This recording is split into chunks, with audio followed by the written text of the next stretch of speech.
নমস্কার। আজকে এই দুপুরের পর থেকে আপনার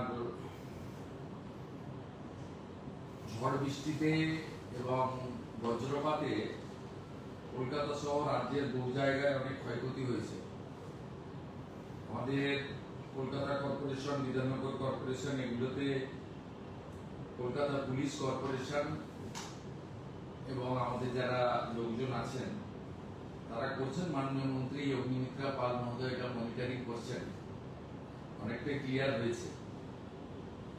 তো ওভারঅল রাজ্যের বহু জায়গায়, সাউথ চব্বিশ পরগনা, নর্থ, হাওড়া, হুগলি, পশ্চিম মেদিনীপুর এবং পুরুলিয়া, এই জায়গাগুলি থেকে অনেক জায়গা থেকেই বড় বড় গাছ পড়ে যাওয়া, অন্যান্য অনেক কিছু খবর এসেছে। কলকাতাতেও দেখেছেন কিছু গাড়ির উপরে গাছ পড়েছে, কিছু ইনজোর্ড আছে। আমাদের এই ঝড়ে এবং বিভিন্ন কারণ আছে, ইলেকট্রিক শক আছে, রেলের আপনার হাউস কোলাপস আছে, আর আপনার লাইটনিং আছে। সব মিলিয়ে 7 জন মারা গেছে। 7 জন মারা গেছেন। আমরা এখানে হোম সেক্রেটারি আছেন, ডিজাস্টার ম্যানেজমেন্টের সেক্রেটারি আমার সাথে আছেন, আমাদের মাননীয় মন্ত্রী আছেন। আমরা আমাদের সরকারের যে দপ্তরগুলো আছে তারা মনিটরিংও করছেন। পুলিশকে বলা হয়েছে এবং জেলা শাসকদের বলা হয়েছে পোস্টমর্টম বা অন্যান্য যেগুলো করা।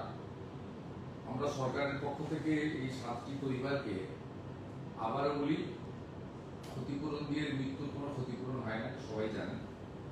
আমরা 4 লক্ষ টাকা করে তাদেরকে ক্ষতিপূরণ ঘোষণা করছি এবং 4 লক্ষ টাকা করে ক্ষতিপূরণ জেলা শাসকরা স্থানীয় বিধায়কদের নিয়ে দ্রুততার সঙ্গে এই তাদের কম্পেনসেশন পৌঁছে দেওয়ার ব্যবস্থা করবেন।